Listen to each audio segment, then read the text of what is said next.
Hello, ഇന്നൊരു chicken കറി ആയല്ലോ. ഇത് അമ്മയുടെ റെസിപ്പിയാണ് കേട്ടോ. ഈ അമ്മമാരൊക്കെ വലിയ ഷെഫ് അല്ലെങ്കിലും എങ്ങനെ ഇവർക്ക് ഇത്രയും ടേസ്റ്റിൽ ഭക്ഷണം ഉണ്ടാക്കാൻ കഴിയുന്നത്? ഈ കാര്യത്തില് എല്ലാ അമ്മമാരും മക്കളുടെ മുന്നിൽ മാജിക്കാണ് കാണിക്കുന്നത്. അല്ലെങ്കിൽ പിന്നെ ഇത്രയും ടേസ്റ്റ് എങ്ങനെ ഉണ്ടാവാനാ? വീട്ടിലെ മുളകും മല്ലിയെല്ലാം വാങ്ങി അമ്മ കഴുകി ഉണക്കി പൊടിച്ചു കൊണ്ടുവരും. മഞ്ഞളും കുരുമുളകൊക്കെ വീട്ടിൽ തന്നെ ഉണ്ടാക്കുന്നതാണ് കേട്ടോ. ഇതൊക്കെ ഓരോന്നും സെപ്പറേറ്റ് ആയിട്ട് കുറച്ച് വെളിച്ചെണ്ണയും കൂടി ഒഴിച്ച് നന്നായി റോസ്റ്റ് ചെയ്ത് നമ്മളൊരു പാത്രത്തിലേക്ക് ഇടും. മഞ്ഞളും പറിച്ച് കഴുകി വേവിച്ച് വെയിലത്തിട്ട് ഉണക്കി പൊടിച്ച് സൂക്ഷിക്കുന്നതാണ്. അതിലേക്ക് കുറച്ച് ഉപ്പും പിന്നെ കുറച്ച് ചിക്കൻ മസാലയും കൂടി ഇട്ട് നന്നായി മാരിനേറ്റ് ചെയ്ത് വെക്കണം.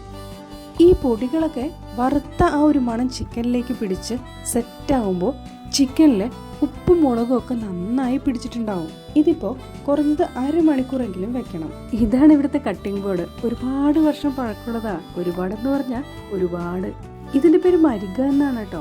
അത്യാവശ്യ സാധനങ്ങളൊക്കെ ഇതിലാണ് അരിയുക. പിന്നെ നമ്മുടെ സവാള, ഇഞ്ചി, വെളുത്തുള്ളി അതെല്ലാം പേസ്റ്റ് ആക്കണം. പിന്നെ തക്കാളി ഇതെല്ലാം ചെറുതായി അരിഞ്ഞ് സെറ്റാക്കി വെച്ചിട്ടുണ്ടാവും.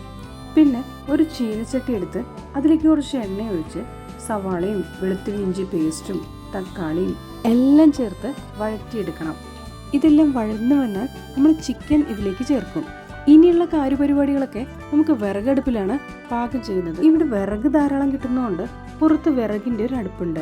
പെട്ടെന്ന് ആവേണ്ട കാര്യങ്ങൾക്കൊക്കെ ഗ്യാസ് അടുപ്പ് തന്നെയാണ് ഉപയോഗിക്കാറ്.